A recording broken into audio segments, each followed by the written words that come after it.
Como é que... Vocês vão contar tudo aqui agora. Conta você que Ué, conta. primeiras damas, né? Tá bom. É bom sempre um contar que o outro vai... complementando. Ou discordando, essa é a melhor parte. Não foi assim, não. Então, a gente se conheceu pelo Instagram. Eu assistia muito as lives dele era em março, em maio. E, inclusive, tem aquele meme do chuveiro. Sabe? Pegou fogo, vai pro chuveiro. Eu conheci ele dessa época, né? 2018. 2018. E aí eu mandei uma mensagem pra ele em maio. Eu falei assim, segue nós aí, patrão. Aí ele não viu a mensagem. Aí ele foi ver a mensagem em outubro, 5 meses depois. Eu já tinha dado um follow nele. Porque eu falei, se o cara não me segue, eu não vou seguir ele, né? Você já tava streamando? Já streamava. Eu streamei desde 2016. 2017 eu streamei. E ainda bem que ela deixou de dar um follow. Porque quando eu vi a mensagem, segue nós, patrão. Aí eu fui clicar pra ver, porque eu sou muito... eu não sou conectado, assim, às redes sociais. Então, eu sempre falo, cara, não adianta me mandar muita mensagem pra rede social, porque eu vou ver 5 meses depois. Tá aí a prova. Então, cara, tem umas gafes grandes, assim. Te deixou de molho aí? E aí 5 meses. Quando eu vi essa mensagem, que não é me segue aí, patrão. Aí quando eu cliquei no perfil, o perfil não me seguia. E eu não ia, normalmente eu não ia nem responder, mas aí como não me seguia, eu respondi ela assim, mas você não me segue, tá pedindo pra eu te seguir, entendeu? Você ia só ignorar se fosse... Se ela me seguisse, mas provavelmente, você ia só ignorar. Entendeu? Como tava incoerente, aí você falou, não vou... Aí eu falei assim, peraí, ela tá pedindo folgada. pra eu seguir, então me segue. Né, já começa o relacionamento de uma DR, folgada do caralho. Aí meio que foi uma forma de puxar assunto meio que... Incomum, né? Incomum, e a hora que ele falou isso... mais orgânica falou também. o quê? Quando ele falou, você nem me segue... Ele falou assim... 5 meses depois. 5 meses depois, literalmente. Ele falou assim pra mim... você tá pedindo pra eu te seguir, mas nem você me segue? Aí eu falei assim, você não me segue, você quer que eu te siga por quê? Já começou uma discussão, né? Aí já começou uma discussão. Aí apareceu assim, Gaulês seguiu você. Aí eu falei, agora sim, eu vou lá e sigo ele. Eu falei, pronto, agora eu estou te seguindo. Aí ele falou assim, eu também tô seguindo você. Eu falei assim, tá bom. Aí parou o assunto. A gente ficou alguns meses sem se falar, tipo, falando só como... Falava às vezes, dava um oi, como é que tá, e aí e tal. Respondia um story aqui, outro ali. Aí eu pedi o número dele, porque eu queria conhecer ele. Olá. Nessa época aí, os amigos dela, que ela convivia, assim, as pessoas que ela... 2018 foi um ano muito duro, assim, das lives. E tinha muita gente que odiava, assim. Tinha uma parte do público que gostava, era muito ou ame ou odeie. Porque eram lives com... O conteúdo era bem diferente do que é hoje, eram conteúdos fortes, assim, porque era muito de madrugada também. Tava a caminho do hype? Tava. A caminho do auge, né? Do auge. E aí, ou a pessoa gostava muito, ou a pessoa odiava muito. E os amigos, as pessoas perto dela, odiavam muito. E ela escutava muito eles, né? O meu grupo de amizade, assim, tipo, odiava. Ela falava, esse Gaulês é um lixo, ele é um merda, não faz nada, fica fazendo live o dia inteiro, ele é retardado, ele é doente. Aí eu falei assim, gente, eu preciso conhecer ele, né? Só que eu não vou conhecer por boca de outras pessoas, eu prefiro conhecer por ele, né? Aí eu fui no Instagram, chamei ele e falei assim, você pode me passar seu número? Aí ele falou assim, não, posso. Aí ele passou o número dele, eu chamei ele me respondeu 3 dias depois. Uma pessoa fácil de comunicação, né? Não Entendi. é tão fácil de comunicação.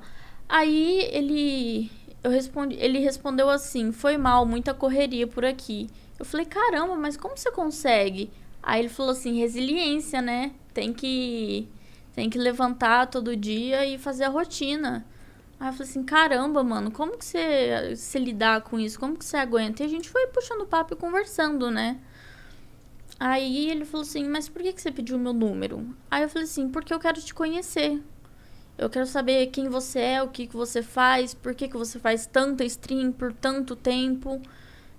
O que aconteceu com você, o que aconteceu com a sua vida. Eu quero, tipo, conversar mesmo. Saber sua história. Saber sua história, mas eu quero saber pela sua boca, não pela boca dos outros. Porque os outros, as pessoas mentem, as pessoas falam mal, não tem jeito, né? Aí ele falou assim, vamos fazer uma ligação? Eu falei, vamos. Aí ele me ligou, ele falou assim, antes de eu contar a minha história, eu quero ver a sua. Aí eu contei toda a minha história pra ele. E aí ele falou assim, tá, agora eu vou contar a minha história, né? E ele contou toda a história dele. E a nossa história batia muito, né? E eu tava até falando pra ele no carro, né? Ele já tá... Ele tá emocionado. Porque, tipo, é uma coisa muito forte, né? O que a gente tem em comum é a parte, tipo, na infância, né? A gente foi abusado sexualmente. Ele tem o jeito dele, que ele foi abusado. Eu fui estuprada. E a gente meio que se conectou porque a gente sabia qual que era a dor um do outro. Então a gente se entendia. E ele tinha problema com o pai, ele tinha problema com mãe. Aí eu também tinha problema com o pai. Nunca tive problema com a minha mãe, graças a Deus. Hoje eu tenho ela comigo e minha mãe tem o Gal como um filho, né? Minha mãe cuida, assim, da gente de uma forma insana. E isso conectou mais a gente, né? Fora os problemas que a gente já passou, assim, de relacionamento, de traição, de desprezo, sabe? A gente passou por muita coisa igual que conectou a gente, acabou conectando, né? E aí a gente meio que se... Ele falou pra mim, pelo primeiro dia... O dia que ele me viu, ele falou assim pra mim, o dia que você me ligou, eu sabia que você era o amor da minha vida. Nossa, eu não... arrepiei aqui agora, velho. Ele falou isso pra mim. E a gente não sabia, né?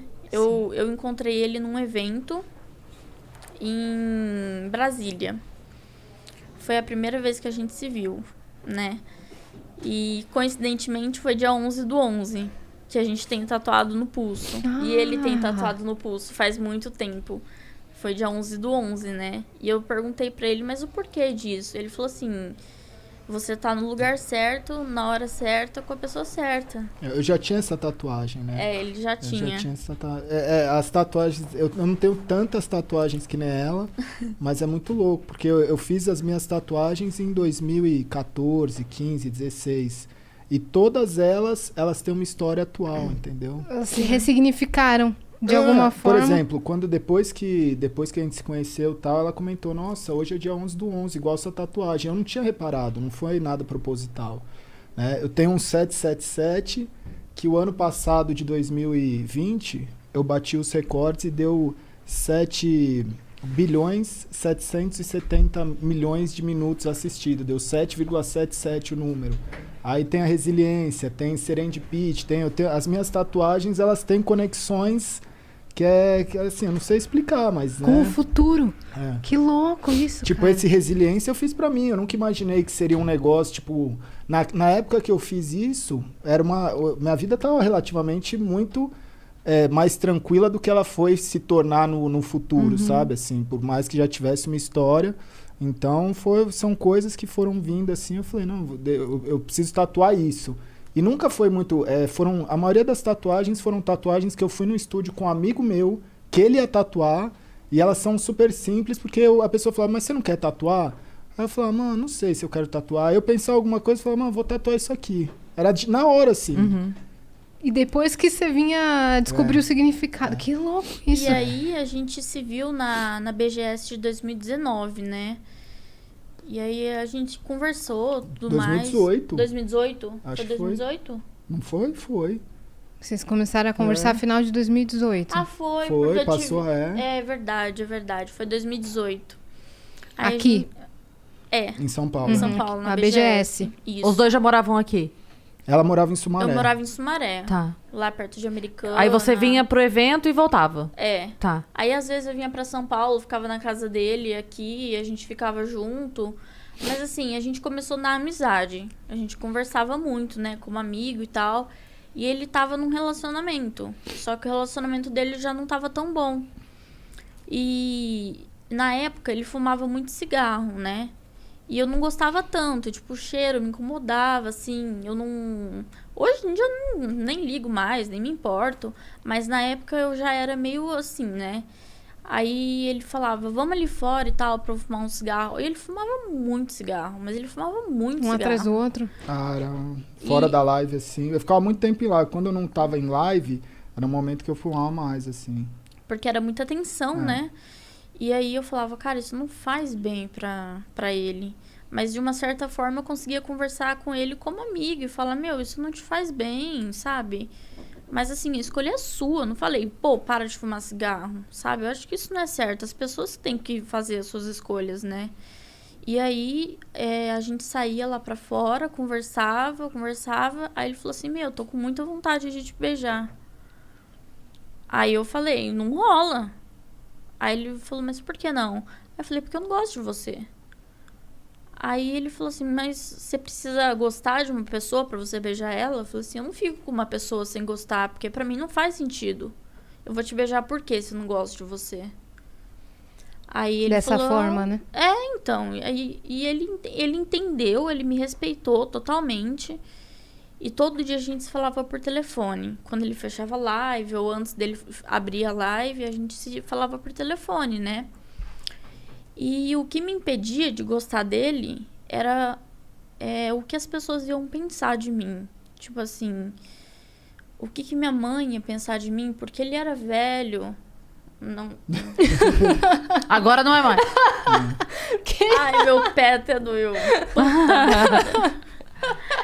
Não, porque ele era mais velho do que você e você ficava pensando nesse julgamento, né? Sim. Na verdade, quando a gente é mais novo, a diferença de idade, ela faz muita diferença. Faz. Né?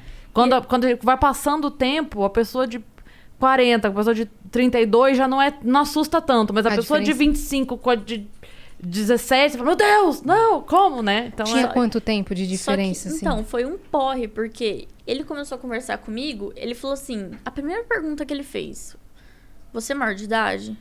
Aí eu falei, sou. Ele falou assim, eu não acredito. Porque eu tinha muita cara de novinha, ninguém acreditava. Aí ele falava, eu não acredito, mostra uma identidade sua. RG, né? Aí eu tive que tirar uma foto da minha CNH e mandar pra ele. Aí eu falei, tá aí, sou maior de 18. Aí ele falou, então posso conversar com você de boa. Aí começamos a conversar e tal. E nessa BGS, a gente conversou muito, tipo, sobre a vida, sobre nossos problemas. E batia muito uma coisa com a outra, sabe? Se encaixava. E aí, nas nossas conversas, antes da live dele, depois da live dele, que a gente conversava muito por telefone, ele falava assim pra mim, você se bloqueia de sentir alguma coisa por mim, porque você tem medo do mundo lá fora, das pessoas, como elas vão te julgar, o que elas vão falar. Porque eu tinha 18, ele tinha 30. Você tava com 19, eu tava com 35, né? Então, tipo, era muita diferença de idade. Sim. E eu fiquei pensando, eu falei, mano, o que meus amigos vão falar pra mim? Tipo, meus amigos já não gostavam dele. Então, eles já falavam, meu, cai fora, esse gaulês não presta, tipo, o cara usa droga. Aí eu falava, mano, o meu irmão chegou a falar pra mim, esse cara tem cara de drogado. Juro pra você. E, tipo, eu falei, meu, o que a minha mãe vai pensar? O que meu pai vai pensar? O que meus amigos vão pensar, né? E aí, isso me bloqueava muito de sentir alguma coisa por ele. Então, eu fui meio que me abrindo com ele aos poucos, falando, olha, eu não consigo sentir alguma coisa por você por conta desse bloqueio que eu tenho do mundo, né, lá fora. Aí ele falou assim, mas você prefere escolher o mundo lá fora ou você prefere ser feliz? Tipo, dá uma oportunidade, dá uma chance, sabe? Mostra pra você mesmo que você consegue. Você falou a coisa certa. Ele falou pra mim, você merece ser amada. Você já passou por tanta coisa ruim, você merece uma pessoa que te ame, sabe? Que cuide de você. Então, aos poucos, eu fui gostando dele. Só que ele tava nesse relacionamento que já não tava dando certo. Aí, o que aconteceu? Não, já tinha terminado. Nessa época aí que a gente tava nessa conversa. Então, foi na BGS. Então, na BGS. Na BGS já tinha. Você tava no vai e vem. Tava. Eu tinha lembro. terminado e voltado? Não, tipo assim, eu já não tava pra terminar, mas não... eu não tinha... Eu acho que nessa época aí eu já não tava mais encontrando Porque ela também não era daqui de São Paulo. Não, tava na época do, tipo, não vou ver mais, mas eu preciso ainda botar um ponto final, entendeu? Saquei. Uhum. No seu coração meio que já tinha acabado. Isso. Então, eu falei, olha, você precisa resolver essa questão do seu relacionamento, né? Porque eu não posso ficar com uma pessoa que namora, uma pessoa que tem uma pendência, né? E aí ele falou assim, não, tá, eu vou resolver isso. Aí ele foi, terminou com ela e falou pra mim, pronto, tô resolvido. Aí eu falei, nossa, aí ele, agora você se resolve. Aí eu pensei, né, e tal... E fui deixando rolar. Conforme o tempo, teve um dia que eu acordei, falei, meu, eu amo esse cara. Aí eu mandei no WhatsApp dele, falei, eu te amo. Aí ele ficou feliz, nossa, ele ficou super feliz. Ele me ligou, falou, não acredito, que não sei o quê. E aí a gente começou a se encontrar mais vezes. Eu ia pra casa dele todo final de semana, no meio da semana, o mês inteiro. E... Quando viu, já era. Quando vi... Aí já não me importava mais com o que as pessoas pensavam, já não me importava mais com o que, sabe? Aí levei ele pra casa da minha mãe, porque meus pais são separados, né? O meu pai traiu minha mãe e eu fiquei morando com ele em Sumaré. Mas por conta das minhas amizades, eu fazia curso de inglês lá também. Então eu meio que fiquei presa lá e eu vivia com o meu pai, né? E era assim, aquilo não era vida. Sabe? E ele mesmo falava pra mim, isso não é vida que você tem. Então, vamos procurar um apartamento, vamos morar junto, vamos, sabe, seguir adiante, seguir a vida. Você se sentia presa? Me sentia muito... É um pouco mais forte, né? É um pouco mais forte, assim. Era um relacionamento meio que abusivo, né? Assim, entre pai e filho, era abusivo, né? Era muito abusivo. E quando era com a minha mãe, também era abusivo com a minha mãe. Por isso que ela pegou e foi embora. Ela foi pra casa do meu avô, que hoje é falecido, né? Tem uns 2 meses. Uhum. E ela mora lá no interior, mas ela tá ficando aqui em casa, né, com a gente. E aí, parte que eu parei? Da parte que você morava, que tinha com os problemas. Morava com meu pai. Então, tipo assim, eu tinha que fazer o que meu pai queria... Eu tinha que fazer tudo que ele mandava, senão o pau comia. Aí ele gritava comigo, falava, mas você tá morando na minha casa, você tem que fazer o que eu mando, sabe? E aí apanhava, e aí ficava sem computador, eu não podia jogar, porque eu comecei a jogar com 9 anos de idade, né? Eu comecei a jogar com meu irmão, eu tenho um irmão de 26 anos, e ele me ensinou a jogar, e aí desde pequenininho eu comecei a jogar e tal... E foi uma coisa também que me conectou a ele. Foi os eventos de jogos, que a gente sempre ia e tal, e a gente se trombava. E, cara, era insano, né? Mas, assim, o que eu tinha ali com meu pai na casa não era vida. Então, aí eu peguei e falei pra ele, não, vamos. Aí eu comecei a procurar apartamento. Eu demorei 5 meses pra achar um apartamento. Aí eu falei pro meu pai, eu falei, olha, tô me mudando, vou pra Alphaville... E você ficou com a casa, né? Aí meu pai ficou sozinho em casa, sem ninguém. Eu fui morar com ele. Aí hoje até hoje a gente mora junto, desde 2019. E acho que foi basicamente isso, né? Acho que foi 2019 a gente mudou, né? 2019,